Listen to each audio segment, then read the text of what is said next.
प्लेटो, और उनका कहना है education is teaching our children to desire the right things. मतलब क्या? Education is teaching our children to desire the right things. मतलब शिक्षण, प्रशिक्षण उसी को कहते हैं जिसमें हम बच्चों को मतलब हर कोई बच्चा है, बच्चों को हम सिखाते हैं कि हम कौन सी वांछा करें। अर्थात जो वांछा करने योग्य नहीं है वो नहीं ही करनी है, और जो वांछा करने योग्य है वो करता ही नहीं है। हम करते ही नहीं ना वांछा। अर्थात मैं शुद्धात्मा हूँ, मेरी अनादि निधन सत्ता है, मेरी परिणति मुझ में ही परिणमित होती है, मेरी पर्याय मुझ में से ही प्रकट होती है। ये इसे विश्वास कहा है, और इस विश्वास के तहत ये अनर्गल चेष्टाएं करता है, बाहर से दुनिया से लड़ बैठता है, विषयों से भोगों से प्रीति कर बैठता है, थोड़ी बहुत कषाय की मंदता में धन्यता मान बैठता है और उसी में संतुष्ट होता है और अपनी जीवन की इतिश्री मान लेता है। जबकि मनुष्य भाव इतना नहीं है, मनुष्य भाव और इससे कुछ अधिक है।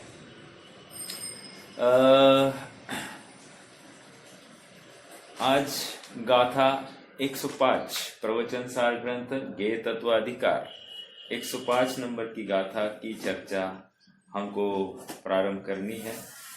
उसके पहले मेरे ख्याल से कल बहन जी ने कुछ प्रश्न डाला था। क्या था वो प्रश्न बहन जी?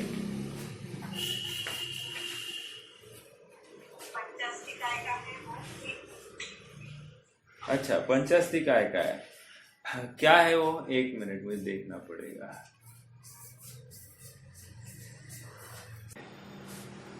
आगे बढ़ना है। और किसी को कोई प्रश्न, और कोई पढ़ाई कर रहा है तो प्रश्न होगा नहीं तो प्रश्न नहीं होगा। चलो देखो, इसके भरोसे मत बैठो, थोड़ी सी पढ़ाई किया करो, आगा पीछा थोड़ा पढ़ो। हाँ जी, 104 नंबर की गाथा में क्या आया था, कौन बोलेगा? चलो ये तो बात पूछ सकता हूं ना मैं, इतनी तो पढ़ाई हो सकती है। 104 नंबर की गाथा और 103 नंबर की गाथा, दोनों में फर्क क्या दिखाया, और 104 नंबर की गाथा में क्या विषय आया?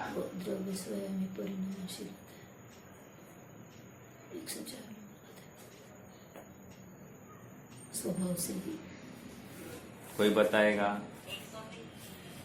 103 में ये बताया है कि पर्याय उत्पन्न भी होती है और नष्ट भी होती है, तो द्रव्य नहीं होता है। हाँ, और 104 में 104 में ये वो निकला था ना, द्रव्य गुण पर्याय, ये द्रव्य गुण पर्याय द्रव्य, ये परिणामी भाव में होता है। ये तो आपने कल जो अपनी चर्चा हुई वो बोला, मुझे वो नहीं चाहिए। मूल बिंदु क्या आया था वो बोलिए। 103 और 104 में फर्क क्या था? व्यंजन पर्याय, अर्थ पर्याय और व्यंजन पर्याय का बता। हाँ, 104 में अर्थ पर्याय का बता। 104 अर्थ पर्याय को लेकर, अर्थात गुण पर्याय वहां के शब्दों में लेंगे तो, और 103 में द्रव्य पर्याय या व्यंजन पर्याय की चर्चा है। 103 में ये बताया गया कि द्रव्य पर्याय जो है वो अनेक द्रव्यों की पर्याय है, ऐसा होते हुए भी प्रत्येक द्रव्य न उत्पन्न हुआ है न नष्ट हुआ है, ऐसा 103 में बताया।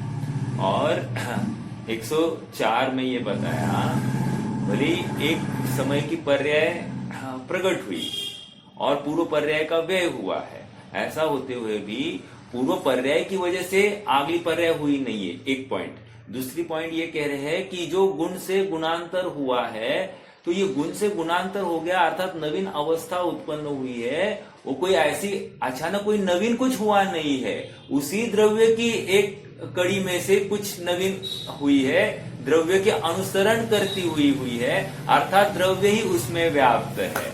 ये वहां पर आ गई, अर्थात वहां पर अर्थ पर्याय आ गई, गुण पर्याय की बात आ गई। हाँ, एक बात और देखी थी हमने। हाँ, प्रश्न है क्या बहन जी? नहीं। हाँ, एक बात और देखी थी, कह रहे हैं कि ये स्वभाव से हो रही है, ये पर्याय स्वभाव से हो रही है। ये कहकर हमने क्या देखा था, ये उत्पाद व द्रव्य ये पारिणामिक भाव है।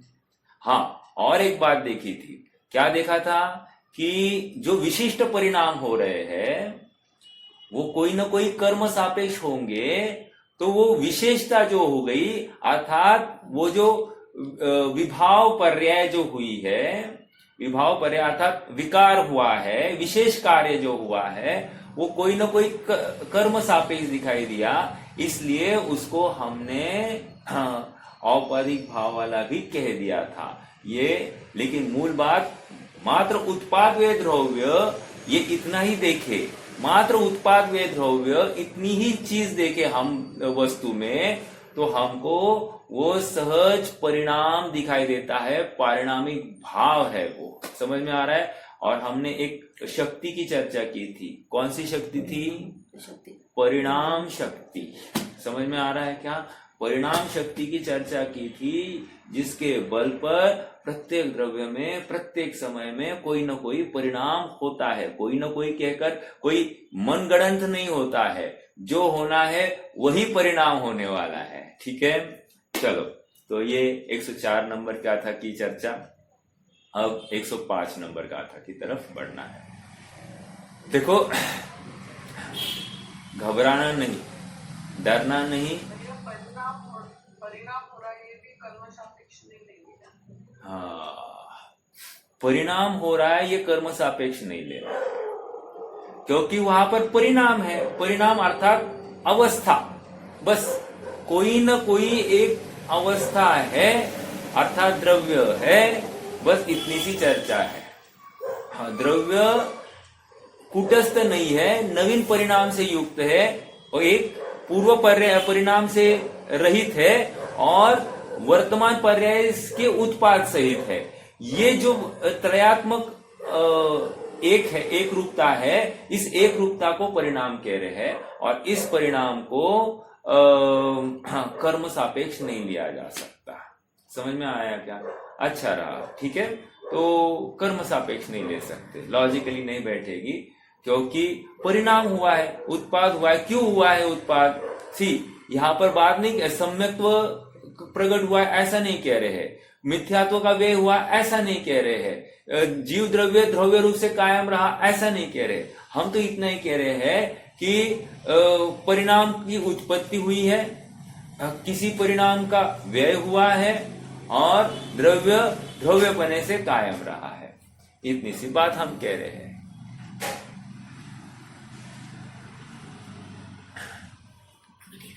यानी कड़ी लगाई थी। तो कहने की बात इतनी ही है, कहने की बात इतनी है कि यह पारिणामिक भाव ही है।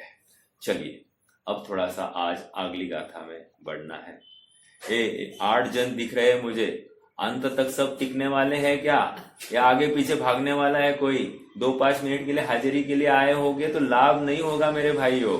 हाँ, समझना, सबसे महत्वपूर्ण कार्य अपन करने जा रहे हैं, और हम महत्वपूर्ण कार्य से स्वयं को वंचित रख रहे हैं, ये अपराध है। ओके, हम बहुत समर्पित होकर आप जिनवाणी की सेवा करोगे तो ही आपको फल मिलेगा, नहीं तो ऊपरी ऊपरी चेष्टाओं से कोई उपलब्धि नहीं है। समझ में आ रहा है क्या? हाँ, हम क्या कर रहे हैं, मन को संतुष्टि। हाँ, हम जैसे भगवान के पास गए ना, हम बहुत जल्दी में होंगे तो क्या करते, बाहर के बाद सलाम करते और निकल जाते वैसे ही आप लोग यहाँ पर आ गए, अटेंडेंस लगा दिया, हालांकि अटेंडेंस कोई लेता नहीं, लेकिन अटेंडेंस ले लिया और भाग गए। अरे ऐसे इसमें क्या उपलब्धि है? हाँ ठीक है, अगर आके चले भी गए, मान लिया कोई महत्वपूर्ण कार्य होगा, लेकिन फिर समझने का काम किसका था?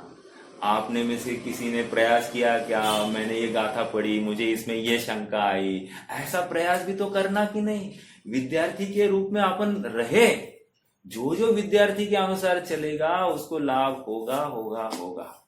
ओके, चलिए, प्रेरणा करना मेरा काम है। मुझे खेद वर्तता है कि जीव आता है जाता है, उसको खबर नहीं है मैं क्यों आया हूँ और उसको खबर नहीं मैं क्यों जा रहा हूँ। कोई आ गया होगा घर पर मेहमान की आओ भगत में लग गया होगा और अपने यहाँ से सर्वोत्कृष्ट काम से वंचित रह गया। ऐसा नहीं लगा होगा कि भाई आओ तुम भी सुनो ये जिन वचन, जिनवाणी का प्रसाद तुम भी लो। नहीं लेता है जीव, क्या है, पुरुषार्थ की कमी है ना। चलिए आगे बढ़ेंगे।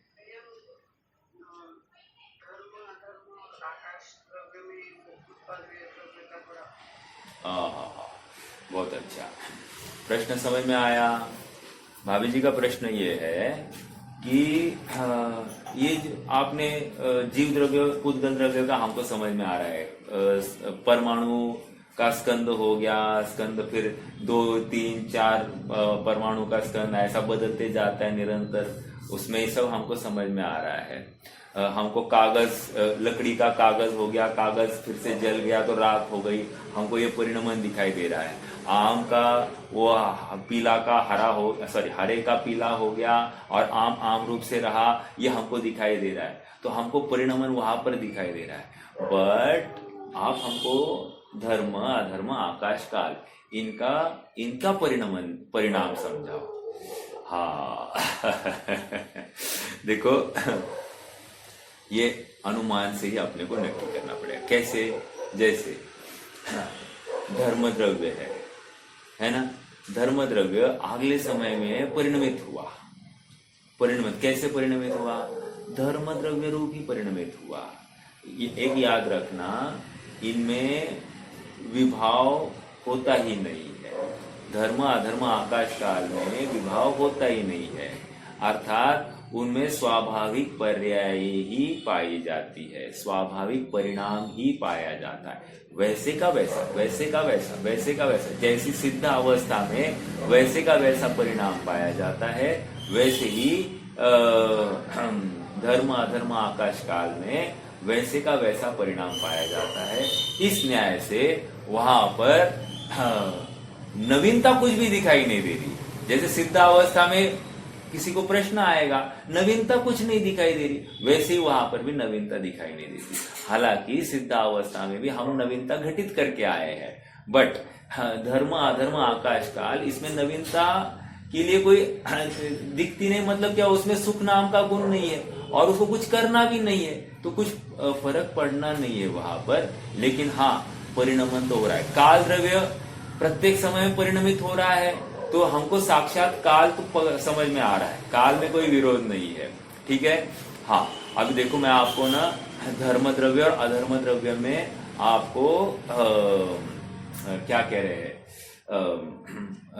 परिणमन चेंज दिखा देता हूं। देखो ये मेरी उंगली है, राइट, इस जगह से इस जगह आ गई। ओके, यहां से यहां आ गई कि नहीं? तो ये क्षेत्रांतर जो हुआ है, क्षेत्रांतर में ये जो गमन हो गया है उसमें निमित्त बना कि नहीं? अब दूसरा प्रश्न, ये तो ये उद्गल द्रव्य का ही परिणाम हो गया ना, यहां से यहां। तो इसमें कारण कौन था? धर्म द्रव्य था। तो धर्म द्रव्य ने अनुकूलता प्रदान की कि नहीं? प्रदान की। निमित्त कौन था? धर्म द्रव्य था। लेकिन ऐसा हुआ क्या, धर्म द्रव्य यहां से यहां आने में जो समय लगा है उसमें यहां भी धर्म द्रव्य है, और इस मार्ग में जितने प्रदेश से ये उंगली गुजरते आई है वहां पर धर्म द्रव्य हुआ होगा। अर्थात उसने सहायता तो की है, अर्थात अगले समय में अगला प्रदेश, के अगले समय में अगला प्रदेश, उसके अगले समय में अगला प्रदेश, ऐसा हुए बिना ये परिणमन तो दिखाई नहीं दिया होगा। ओके, तो ये एक बात हो गई। और स्थिति हो गई, यहां पहले स्थिति थी, यहां आकर स्थिति रह गई। तो ये स्थिति, इसमें भी समय भेद था कि नहीं था? अर्थात वहां पर भी अधर्म द्रव्य और यहां पर भी अधर्म द्रव्य, ये परमाणु यहां पर आकर स्थित हो गए तो उसमें समय भेद था कि नहीं था। और मतलब यहाँ पर भी धर्म द्रव्य, सॉरी यहाँ पर भी धर्म द्रव्य और अधर्म द्रव्य, यहाँ पर भी धर्म द्रव्य और अधर्म द्रव्य, समय भेद दिखाई दिया, क्या दिखाई दिया। इसका मतलब वहां पर परिणमन हुआ है। पहले यहाँ पर नहीं था पुद्गल परमाणु, अब यहाँ पर पुद्गल परमाणु आया दिखाई दिया है। अर्थात यही दिखाता है कि उसका परिणमन हुए बिना हमको धर्म और अधर्म द्रव्य घटित नहीं हो रहे। कितने जन ने पकड़ ली मेरी बात? कितने जन ने पकड़ ली? पकड़ में आए क्या? नहीं आए, फिर कैसे बैठे हो?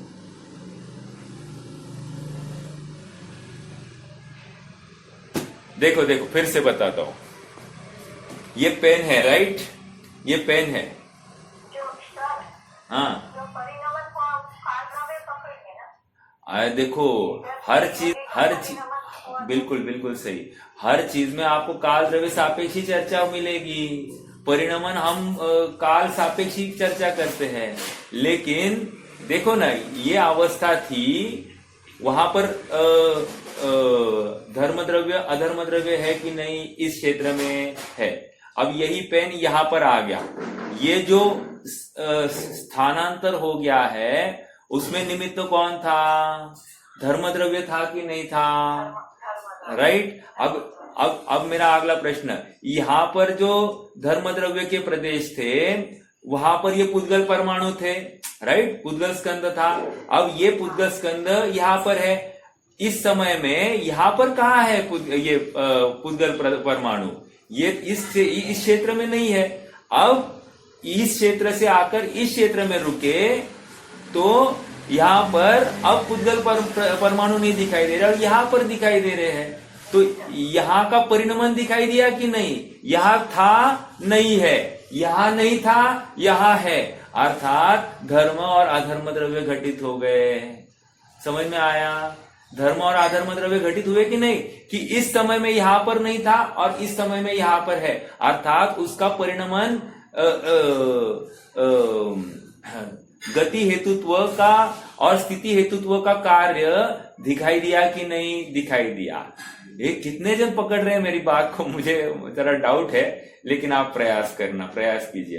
तो ये गति हेतुत्व और स्थिति हेतुत्व क्षेत्र की अपेक्षा हमको दिखाई दिया और उसमें काल भेद दिखाई दे रहा है।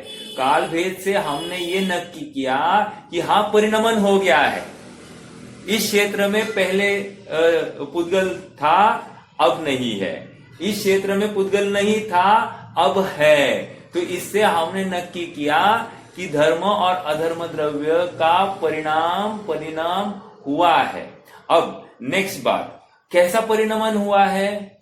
जैसा स्वभाव युक्त है वैसा ही है। उस समय में भी वो गति हेतुत्व का ही कार्य कर रहा है, इस समय में गति हेतुत्व का कार्य कर रहा है। कार्य करते हुए भी वो किसी स्वयं चलते हुए जीव और पुद्गल को वो गति और स्थिति में कारण बनते हैं, राइट? स्वयं चलते और रुकते जीव की बात है, स्वयं चलते और रुकते पुद्गल की बात है। वो स्वयं किसको प्रेरित नहीं करता है। समझ में आ रहा है क्या? इसलिए वो परिणाम तो हो रहा है, ऐसा होते हुए भी उसका ऐसा परिणमन नहीं हो रहा है कि वो अपने आप को बदल रहा है या किसी अन्य को प्रभावित कर रहा है, गमन करने में प्रभावित कर रहा है, स्थिति करने में प्रभावित कर रहे, ऐसा परिणमन नहीं हो रहा है। ठीक है, लेकिन परिणमन तो हो रहा है, क्योंकि हमने देखो, और इसको भी घटित करने के लिए हमको पुद्गल और जीव की जरूरत पड़ी है। आप डायरेक्टली धर्म अधर्म द्रव्य को घटित ही नहीं करोगे, जिसको देख ही नहीं रहे उसके ऊपर विचार कैसे कर सकते हैं? धर्म अधर्म द्रव्य हमको दिखाई ही नहीं दे रहा है, तो हम उसके ऊपर विश्वास कैसे करेंगे? समझ में आ रहा है? ठीक है, तो हमको कहीं ना कहीं पुद्गल का आधार लेना पड़ेगा। देखो, जीव को समझाने के लिए भी पुद्गल का आधार लिया गया धर्म अधर्म को भी समझाने के लिए यही करना पड़ रहा है, और आकाश को भी वही समझाना पड़ रहा है, क्योंकि अमूर्तिक है ना ये सब, तो मुश्किल तो जाती है। आकाश द्रव्य का भी क्षेत्र की अपेक्षा, प्रदेशों की अपेक्षा अपन घटित कर सकते। प्रश्न ही आया है ना, एक द्रव्य संग्रह की टीका में एक प्रश्न ही खड़ा किया गया कि साहब हाँ ये आकाश लोकाकाश तो परिणमित हो रहा है, अलोकाकाश का क्या, वहां तो काल द्रव्य है ही नहीं, तो फिर काल द्रव्य नहीं तो वहां पर परिणमन कैसे हो रहा है? तो कह रहे हो रहा है कैसे, जैसे चक्री का एक एंड को आप घुमाओ तो पूरी चक्री घूमती कि नहीं, तो उसी प्रकार ये क्या एक ही है ना आकाश द्रव्य, ऐसे थोड़ी है लोकाकाश अलग है अलोकाकाश अलग है, ऐसा नहीं है, आकाश द्रव्य तो एक ही है। तो आकाश द्रव्य का एक भाग परिणमित हो गया तो समस्त आकाश द्रव्य परिणमित हो गया है। तो ये बात वहां पर भी आई थी। ठीक है, चलो और कोई शंका?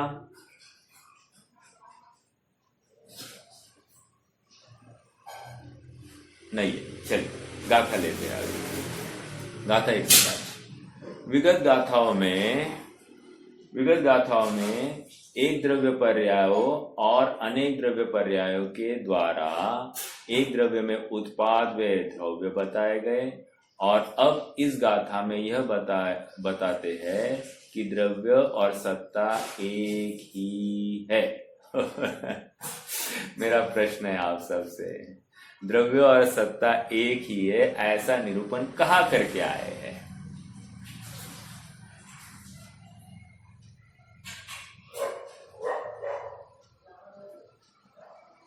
द्रव्य और सत्ता एक ही है, या सत्ता की चर्चा कहाँ करके आए हैं?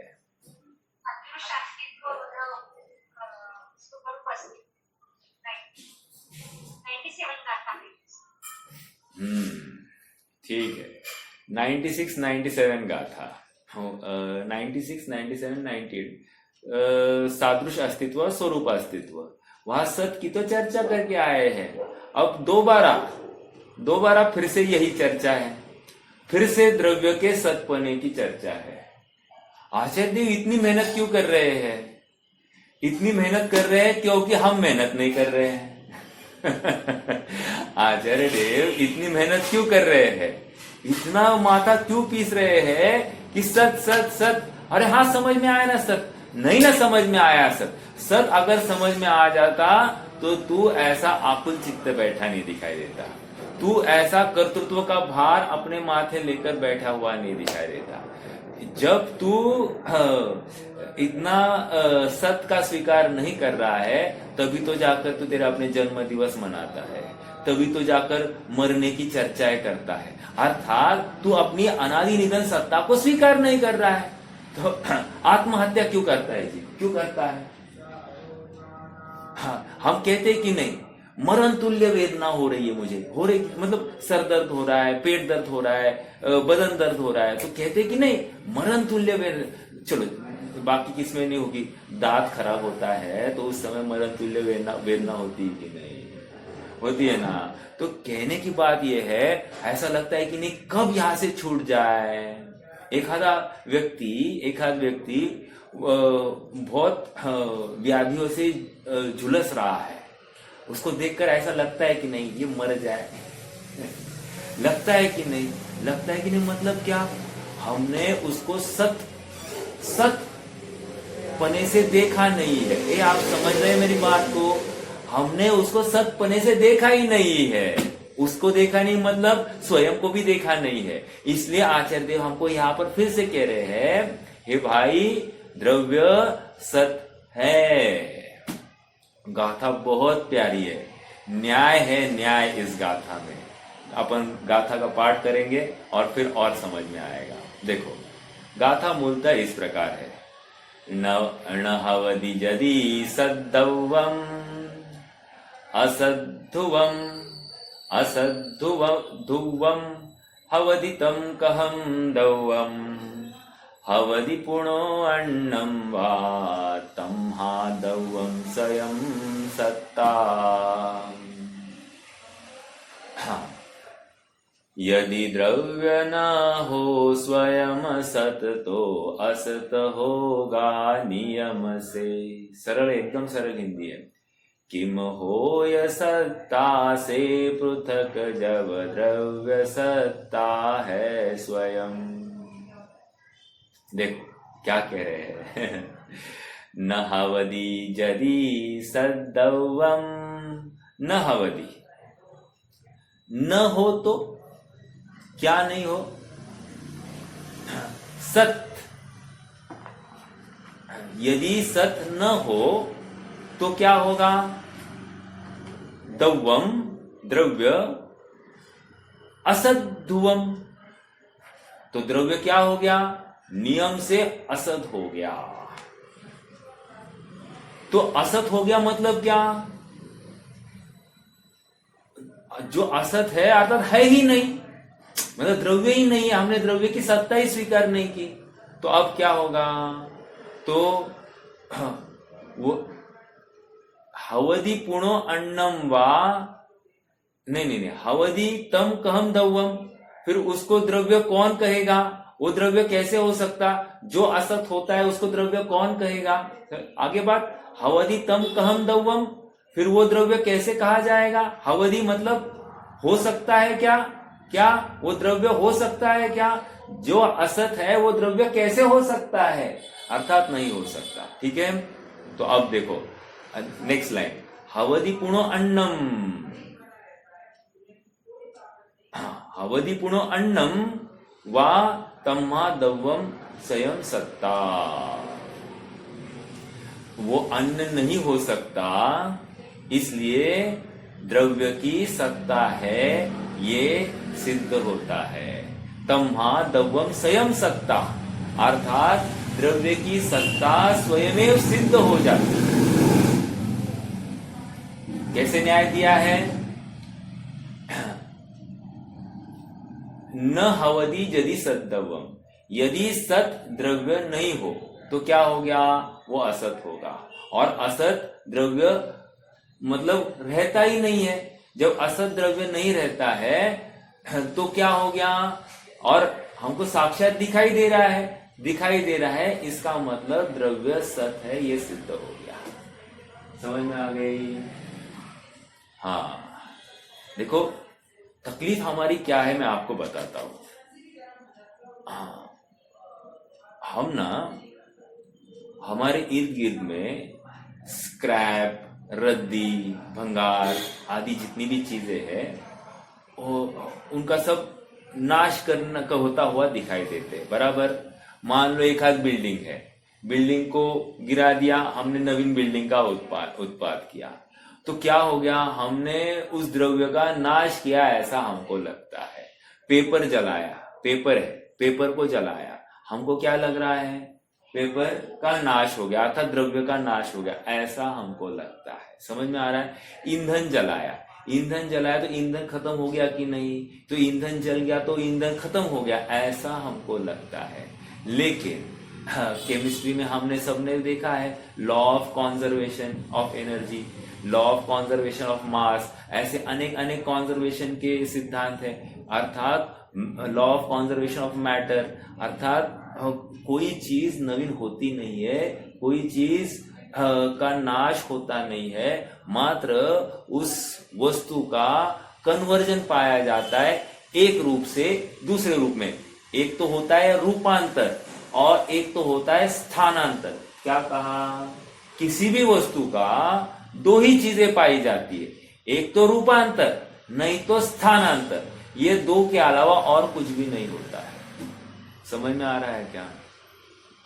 हाँ, अभी जो नाश को प्राप्त हो गया ऐसा हमको दिख रहा है, बस हमारे सामने वो वस्तु नहीं है इसलिए हम उसको नाश कह लेते हैं। समझ में आ रहा है क्या? तो हालांकि किसी भी पदार्थ का नाश होता नहीं है, ये बात यहाँ पर सिद्ध कर रहे हैं। ओके, हाँ, जैसे अभी लोक में भी कह रहे हैं ना कि पेट्रोल डीजल का नाश खत्म होने वाला है, खत्म होने वाला है, कह रहे हैं कि नहीं कह रहे?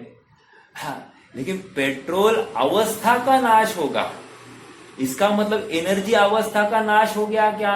अन्य किसी रूप में पाया ही जाएगा वो। समझ में आ रहा है क्या? जैसे कागज को हमने जलाया तो कागज की अवस्था का नाश हो गया, अब क्या बचा है? राख दिख रही है ना, वो राख है ना, वो राख उस कागज की मतलब कागज का मतलब वे परमाणु है, वो परमाणु अब उस अवस्था में परिणमित हो गए हैं, हमको स्पष्ट दिखाई दे रहा है। समझ में आ रहा है क्या? तो ऐसा हर जगह पर लगाया जा सकता है। ओके, हाँ जी, हाँ जी, बोलिए ना। तो वस्तु में आपने क्या बताया, रूपांतर और स्थानांतर। हाँ देखो ना, जैसे जैसे मनुष्य देह का अभाव हो गया, तो इसको कौन सा देह मिला? देव का देह मिला। तो क्या हो गया? एक तो क्षेत्रांतर भी हो गया, ओके, अर्थात एक क्षेत्र से दूसरे क्षेत्र में गया, तो स्थानांतर हो गया है। और क्या हो गया? दूसरा रूपांतर हो गया है, अर्थात वो किसी अन्य रूप में दिखाई देने वाला है, दिखाई देगा लेकिन अन्य रूप से दिखाई देगा। तो ये रूपांतर हुआ या स्थानांतर हो गया, ये एक अपेक्षा। दूसरी अपेक्षा, जैसे पानी है, पानी का क्या हो गया? उसको तपाया, तपाने से क्या हो गया? उसकी भाप हो गई, तो अब उसका रूपांतर हो गया है। वो तरल पदार्थ से अब वायु पदार्थ में कन्वर्ट हो गया है, तो उसमें चेंज हुआ ना।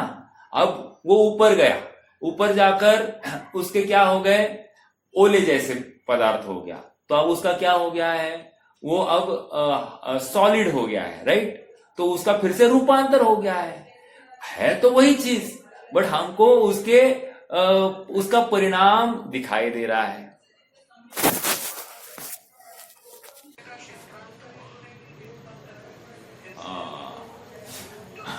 देखो, रूप भी कहना है तो कोई विरोध नहीं है, असद्भुत व्यवहार से हम उसको रूपांतर भी कह सकते हैं।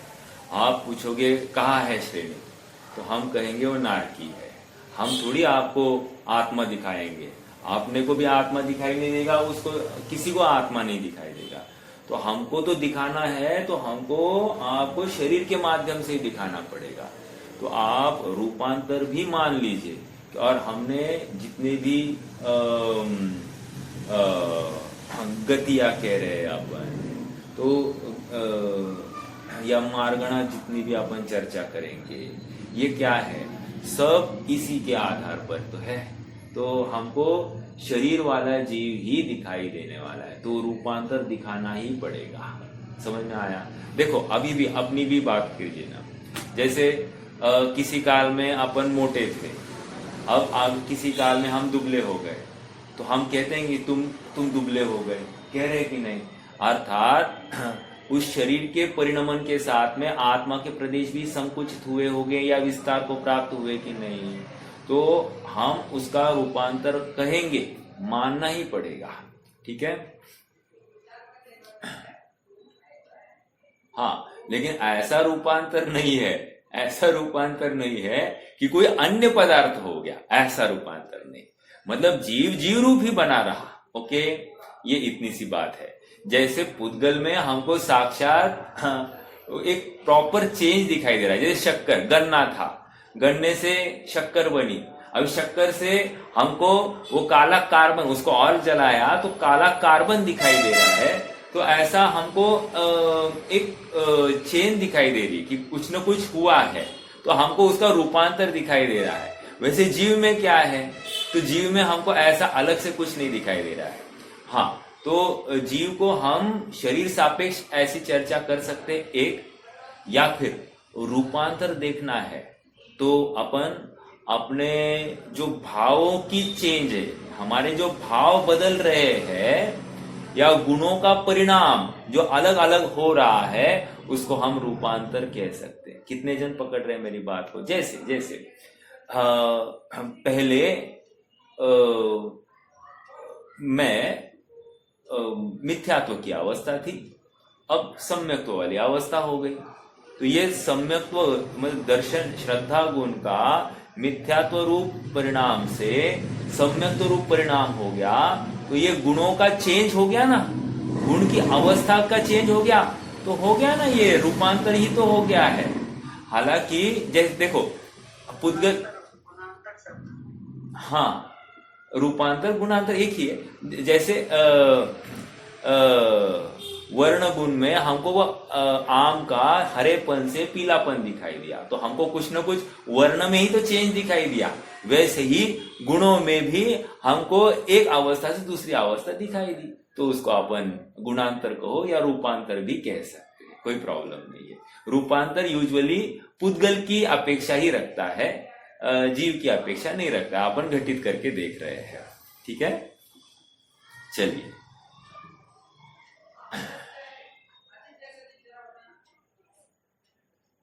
हाँ, यदि द्रव्य स्वरूप से ही सत न हो, कहां से आया शब्द न हवदी यदि सद्द्रव्यम, तो ये कह रहे हैं यदि द्रव्य स्वरूप से ही सत न हो तो क्या हो गया, तो वह नियम से असत होगा। अगला शब्द देखिए, असत ध्रुवम, असत ध्रुवम। अभी देखो आगे, और जो असत हो, और जो असत हो, हवदी तम कहम दौवम, फिर वो द्रव्य कैसे हो सकता है? समझ में आ रहा है क्या? तर्क, ये न्याय की भाषा है। यदि द्रव्य असत है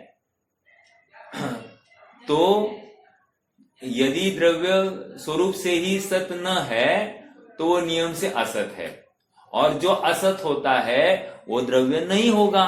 ओके, तो जो असत हो वो द्रव्य कैसे हो सकता है? नहीं हो सकता। अब कह रहे सत्ता से द्रव्य का भिन्न होना संभव नहीं है। अब न्याय दे रहे हैं, अब क्या है? कंक्लूजन दे रहे हैं। क्या कंक्लूजन दे रहे हैं? किम होए सत्ता से पृथक जब द्रव्य सत्ता है स्वयं। अरे हवदी पुनो अन्नम वा तम्हा दवम स्वयं सत्ता। अरे द्रव्य स्वयं सत्ता है, द्रव्य स्वयं सत्तावान है, तो वो सत्ता द्रव्य असत कैसे हो सकता है? समझ में आ रहा है क्या? ये कंक्लूजन दिया है। दिस इज प्योरली जैन न्याय। ओके, इन्होंने द्रव्य की सिद्धि की है। कैसे की है? फिर से न्याय की भाषा। यदि सत नहीं है तो क्या हो गया? कंक्लूजन क्या आया? वो असत ही होना चाहिए। ओके, हाँ, और जो असत है उसको हम द्रव्य कैसे कहेंगे? ओके, हाँ, उसको हम द्रव्य नहीं कह सकते। अब आगे, अब कंक्लूजन, सत्ता से द्रव्य का भिन्न होना संभव नहीं है। अब न्याय दे रहे हैं, कह रहे हैं सत्ता का द्रव्य से भिन्न तीन काल में पाया नहीं जाता, अर्थात द्रव्य सत्ता से युक्त ही पाया गया है, इसलिए वो द्रव्य स्वयं सत्ता है। कितना सरल देखो, ये पहली क्लास की बात है, पहली class, this is first standard, और ये क्वेश्चन आया है एमए के क्लास में। एमए के पेपर में फर्स्ट स्टैंडर्ड का क्वेश्चन है। क्यों आया है? क्योंकि सब कुछ पढ़ा है लेकिन कुछ भी नहीं पढ़ा है। मतलब कह रहे हैं तोतारट सब हो गई है लेकिन आत्मरट या द्रव्य रट नहीं हुई है। द्रव्य को नहीं अनुभव है, द्रव्य को नहीं परखा है, द्रव्य को उसका वेदन नहीं किया है, इसीलिए इसकी प्रॉब्लम है। क्यों? अगर इसको सत्ता स्वीकार हो जाती ना, इसका काम हो जाता, यहीं पे काम हो जाता, ज्यादा देर नहीं लगती। हाँ देखो, आज एक बहुत अच्छा प्रकरण सुन रहा था। प्रकरण ये था कि गे मिश्रित ज्ञान का अनुभव करता है। क्या कर रहा है? जीव सम्यक दृष्टि क्यों नहीं हुआ? कह रहे क्योंकि वो गे मिश्रित ज्ञान का अनुभव करता है। क्या प्रॉब्लम है गे मिश्रित ज्ञान का अनुभव करने में साहब? जैसे ये पेन है, पेन क्या हो गया मेरे लिए? गे हो गया। तो ये गे, तो मुझे क्या लग रहा है? मैं पेन को जान रहा हूं, राइट? और पेन को क्यों जान रहा हूं? क्योंकि पेन मेरे सामने है इसलिए जान रहा हूं, अर्थात पेन मेरा गे है इसलिए पेन जानने में आ रहा है। एक, और पेन कैसे जान पा रहा हूं? क्योंकि ये पेन है इसलिए मैं पेन जान पा रहा हूं। 2, तीसरी बात, पेन कैसे जान पा रहा हूं? प्रकाश है इसलिए मैं पेन जान पा रहा हूं। अब प्रश्न ये है, ये इन तीनों बातों को आचार्य देव कह रहे ये ज्ञेय मिश्रित ज्ञान का अनुभव है। क्यों कह रहे हैं? ये पेन है, बात बिल्कुल सही है। ये प्रकाश है, ये भी बात सही है। ये सामने आया है तो इसका ज्ञान किया है, ये भी बात सही है। लेकिन मैं ज्ञानवान जो बैठा हूं वो है इसलिए इसका ज्ञान हो रहा है, ये क्यों नहीं मान रहा है? तो जिस ज्ञान में ये ज्ञेय झलका है वो ज्ञानवान है ना, और वो उस ज्ञेय से मिश्रित हुआ नहीं है। ज्ञेय यहीं पे बाहर पड़ा है। ज्ञेय कहां अंदर गया है? ज्ञेय तो यही बाहर पड़ा है। और ये ज्ञानवान इसको क्या मान रहा है? ज्ञेय मिश्रित। ये ज्ञेय मुझ में प्रवेश कर गया, अर्थात इसकी वजह से ज्ञान हुआ, ऐसा मान रहा है। ज्ञेय मिश्रित ज्ञान का अनुभव करता है और उसी में बैठता है, और उसी में बैठने से यह अज्ञानी बना रहा है। मतलब क्या? ये ज्ञेय जब तक है तब तक इसका ज्ञान होगा, ऐसा इसको लगता है। एग्जाम्पल 1, अभी आज के प्रकरण में हमको क्या सिद्ध करना है? सत असत घटित करना है। ये शरीर ये है तब तक मैं हूं। समझ में आया क्या? ये शरीर है तब तक मैं हूं। ये शरीर रूपी ज्ञेय जब तक मेरे ज्ञान में झलक रहा है तब तक मैं हूं। जब से है तब से मैं हूं। 2 बातें कह रहा हूं, जब तक है तब तक मैं हूं, और जब से है तब से मैं हूं। अर्थात ये शरीर अवस्था का, इस श्रीपाल अवस्था का जब उत्पाद हुआ तब से मैं हूं, और ये श्रीपाल अवस्था जब तक रहेगी तब तक मैं रहूंगा। तो इसने क्या किया है? ज्ञेय मिश्रित ज्ञान का अनुभव किया है। और ज्ञेय मिश्रित ज्ञान का अनुभवन कब कब चल रहा है? निरंतर चल रहा है। एक क्षण के लिए भी इसने अपने को इस ज्ञेय से रहित माना ही नहीं है, बराबर इससे युक्त ही माना है। जबकि ये ज्ञेय स्वयं क्षालित होता है। क्षालित होता है मतलब प्रक्षालित हो रहा है। प्रक्षालित हो रहा है मतलब धोया जा रहा है। धोया जा रहा है मतलब अगले समय में ज्ञान की अवस्था नवीन है, तो उस ज्ञान की अवस्था में फिर से पहला ज्ञेय धुल गया है। क्या कहा? पहला फिर से एक समय की ज्ञान की अवस्था, उसमें शरीर दिखाई दिया।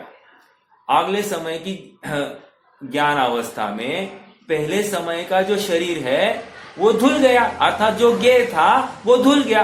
अब ये जो नवीन ज्ञान अवस्था तैयार हुई है, ये जो ज्ञान का नवीन परिणाम है, उसमें क्या झलकना है वो अगली बात। लेकिन ये पहले शरीर की अवस्था को धो दिया है।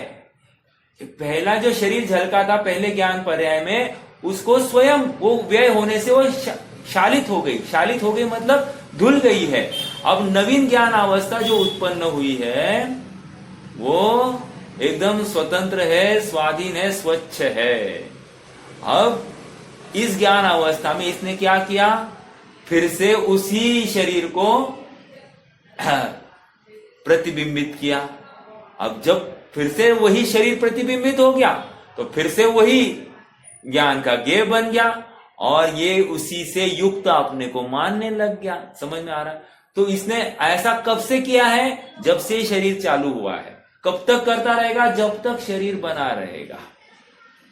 समझ में आ रहा है? अर्थात ये अपने को, अपनी सत्ता इस शरीर से मान रहा है, अर्थात पर द्रव्य से अपनी सत्ता मान रहा है। यही तो आचार्य देव समझाना चाह रहे हैं, तेरी सत्ता तेरे से है, उस पर द्रव्य से नहीं है। समझ में आ रहा है क्या? बहुत बड़ा लॉजिक है। हमको लग रहा है क्या ये तर्क में कोई तर्क ही नहीं था। जैसे क्या तर्क था? थोड़ा सा लॉजिकली विचार कीजिए। जो सत नहीं हो वो द्रव्य नहीं हो सकता, जो सत नहीं है वो असत है, और जो असत है वो द्रव्य नहीं है। इस न्याय से जो असत होता है वो द्रव्य नहीं होता है, लेकिन द्रव्य तो हमेशा सत्ता से युक्त पाया जाता है। द्रव्य सत्ता से अभिन्न ही है, अभिन्न है। सत्ता और द्रव्य अलग अलग है ही नहीं, अभिन्न है। अविशिष्ट ऐसा शब्द पड़ेगा टीका में, अविशिष्ट। अविशिष्ट कहकर भिन्न भिन्न नहीं है। समझ में आ रहा है क्या? हाँ, चलिए पढ़ेंगे, थोड़ा सा पढ़ेंगे। हाँ हाँ, बोलिए बोलिए। और एक एग्जांपल देके समझाइए। एक एग्जांपल और देना है। देखो,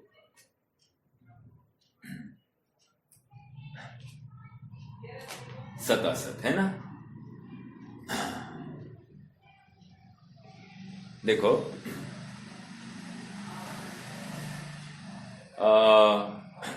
तरुण अवस्था का यहाँ यही पढ़ेंगे क्या? यहाँ पर पढ़ेंगे तो और खुल जाएगा।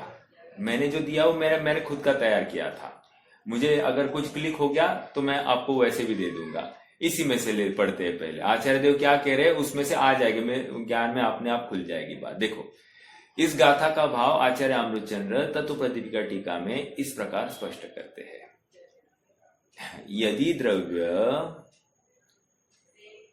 ये कहा गया भाई, यदि द्रव्य स्वरूप से ही सत न हो तो दूसरी गति यह होगी कि वह असत होगी अथवा सत्ता से पृथक होगा।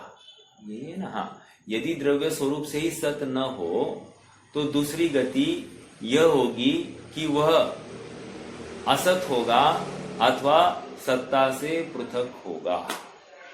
क्या कह रहे हैं? जैसे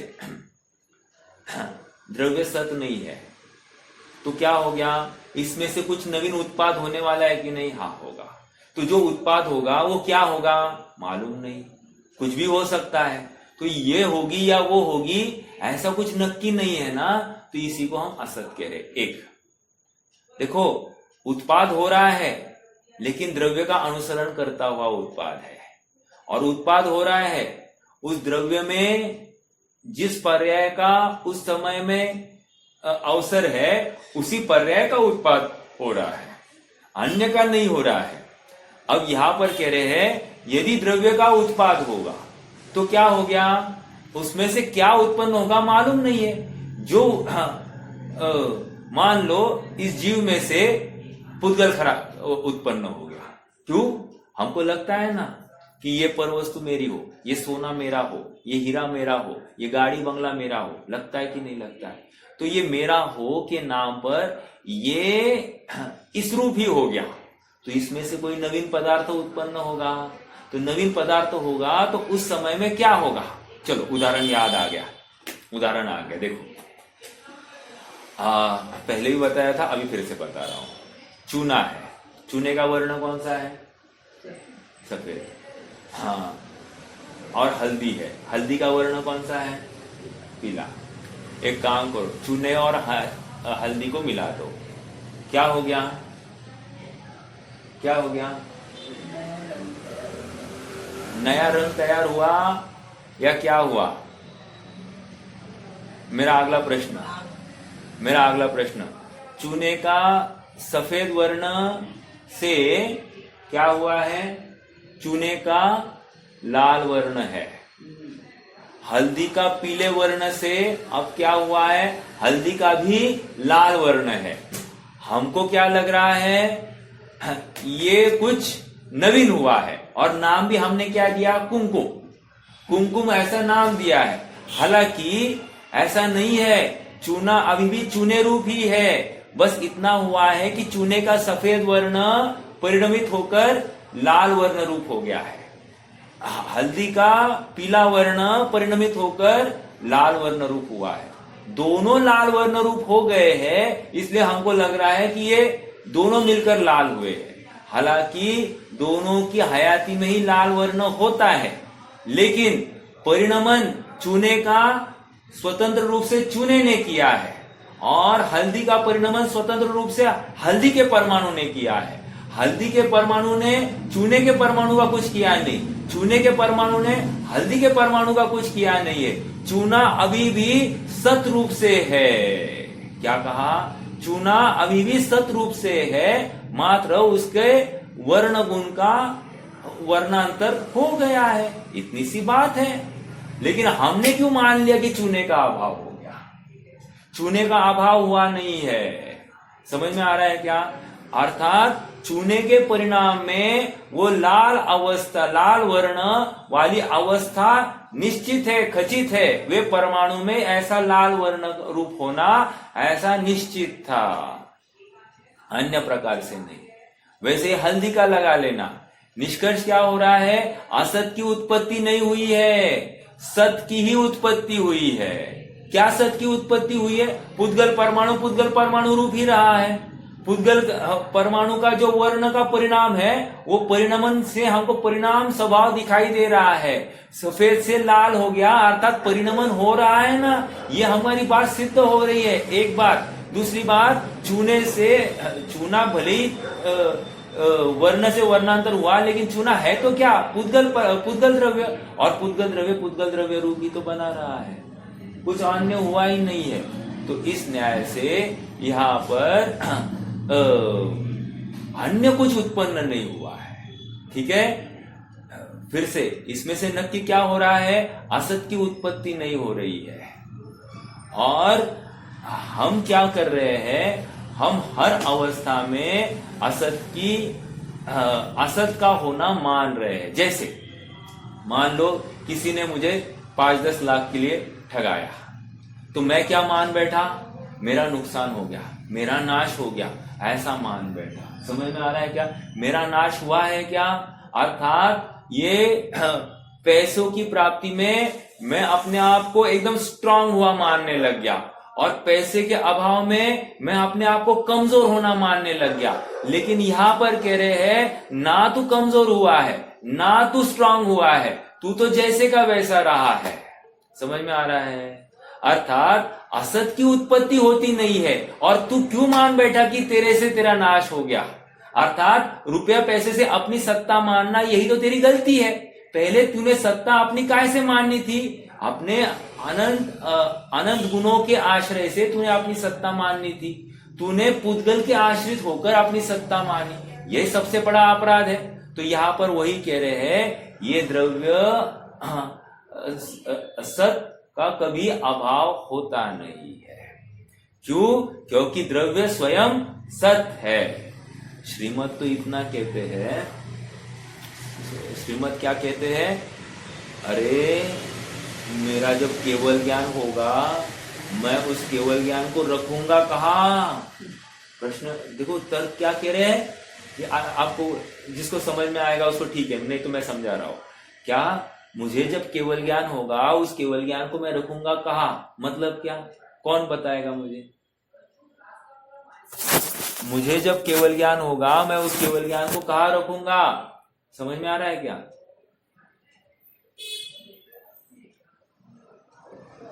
नहीं?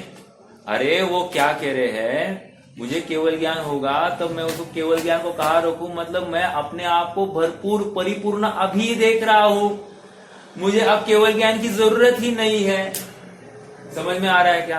अर्थात मैं स्वयं को सत अनादि निधन देख रहा हूं, मैं अपने आप को परिपूर्ण अनादि निधन देख रहा हूं। अब मुझे और कुछ करना है और कुछ पूर्ण होना है, ऐसा बिल्कुल भाव ही नहीं आ रहा है। अपनी सत्ता अपने में, अपनी परिपूर्णता अपने में जिसे स्वीकार हो गई, उसी को सम्यक दर्शन होता है। उसी का भय, सप्त भय का अभाव उसी का होता है। अर्थात अपने को सत स्वभाव वाला देखना, ये बहुत बड़ी बात है। और आश्चर्य ये हो रहा है कि जीव स्वयं को पर्याय वाला देख रहा है। और पर्याय वाला देखने का कारण क्या है? एकमात्र वो ज्ञेय मिश्रित ज्ञान का अनुभव कर रहा है। अर्थात ये पर्याय जो झलकी है, यही मैं हूं। अभी मान लो इस पर्याय से देव पर्याय में गया, तो देव पर्याय में वो अपने आप को अभी मनुष्य नहीं मान रहा है, अभी अपने को देव मान रहा है। समझ में आ रहा है क्या? फिर से असत को सत रूप मान रहा है। क्यों? वो देव पर्याय भी किसी विशिष्ट काल के लिए, उसके बाद में क्या फिर से तिर्यंश होना है, नहीं तो मनुष्य होना है। तो फिर से जिस पर्याय में जाए, मान लो तिर्यंश हो गया तो स्वयं को तिर्यंश मान बैठेगा। अब तिर्यंश से नारकी हो गया तो स्वयं को नारकी मान बैठेगा। अर्थात वो अपने को उस पर्याय अनुसार मानता है, अर्थात स्वयं को सत नहीं देखा, और सत नहीं देखा है तो उसने अपनी शाश्वत सत्ता का निर्णय नहीं किया है। समझ में आ रहा है क्या? हाँ, तो द्रव्य से कुछ नवीन उत्पन्न नहीं होता। एक, द्रव्य की सत्ता का कभी नाश नहीं होता। दो, ये बहुत बड़ी बात है। देखो वो कौंडेश वाला है ना, वो इसी के बल पर तो इतना आगे बढ़ गया। मैं पहले ही बताया था, मुनिराज ने कहा है तेरा कभी नाश नहीं होता। ओहो, मेरा कभी नाश होता नहीं है। अनंत अनंत अनंत करता करता उसने देह त्याग हो गए, और देखो अगले भव में वही ग्वाले का जीव उसी सेठ के घर में बच्चे के रूप में जन्मा है। कैसे, कितनी बड़ी बात। कौन सी स्कूल में गया था, कैसे ज्ञान का क्षय। ये पंच परमागमों की रचना करने वाला जो जीव है कोई असाधारण होगा ना, ऐसा साधारण तो नहीं होगा। जितना जिनागम के रहस्य को खोल के सबको पिलाया है, ऐसा जीव अद्भुत होगा, है ना। कहने की बात इतनी ही है कि सत रूप अपने को कभी देखा नहीं है। ये हमारी दुख भरी दास्तान है। हमने स्वयं को असत वाला देखा है, अर्थात उत्पन्न होने वाला, नाश होने वाला ही देखा है। तन उपजत अपनी उपज जान, गया काम से। तन नशत आपको नाश मान, गया काम से। मैं सुखी, गया काम से। मैं दुखी, गया काम से। समझ में आ रहा है क्या? क्योंकि सुख और दुख इसने पर्याय सापेक्ष माना था, जो कि गे मिश्रित ज्ञान था, और यही इसकी तकलीफ थी। वो हाथी कैसा था? हाथी कह रहा है आज उसको घास में मोतीचूर लड्डू खिलाए जा रहे हैं। बोल रहा है आज की घास मीठी है, अर्थात गे मिश्रित ज्ञान का अनुभव कर रहा है। घास ही मीठी है, उसको घास मीठी दिख रही है। हाँ, कहने की बात इतनी ही है। वैसे ही थोड़ी सी अनुकूलता को ये सुख बोल देता है, थोड़ी सी प्रतिकूलता को ये दुख बोल देता है कि रे गे मिश्रित ज्ञान का अनुभव है, अर्थात असत को अपने स्वभाव को असत वाला मानता है। समझ में आ रहा है क्या? देखो हम ये कहते हैं ना कि दरिद्रता का नाश करना है और समृद्धि के उत्पाद करना है। हर कोई चाहता है कि नहीं अपनी दरिद्र अवस्था चली जाए और अपनी समृद्ध अवस्था बनी रहे। आता है कि नहीं, चाहता है कि नहीं चाहता है? तो क्या चाह रहे हैं हम संयोगों से अपनी सत्ता मान रहे हैं। हम चाहते हैं कि नहीं ये शरीर स्वस्थ बना रहे, ये रोग अवस्था चली जाए और स्वस्थ अवस्था बनी रहे। हम चाहते हैं कि नहीं? तो कह रहे हैं तुमने अपनी सत्ता पर से मानी, अर्थात तूने असत का ही निर्णय किया, स्वयं को असत देखा है, अर्थात तू नाश होने वाला, तू अच्छा होने वाला ऐसा मान लिया है। जबकि हम कह रहे हैं तुझमें कुछ भी कम ज्यादा हुआ ही नहीं, तू जो का त्यों भरपूर है। समझ में आ रहा है क्या बहन जी? हाँ, और चर्चा करेंगे कल। हाँ, कोई प्रश्न है तो रख सकते हैं। आज समय तो हो गया है, जिनवानी स्तुति करेंगे।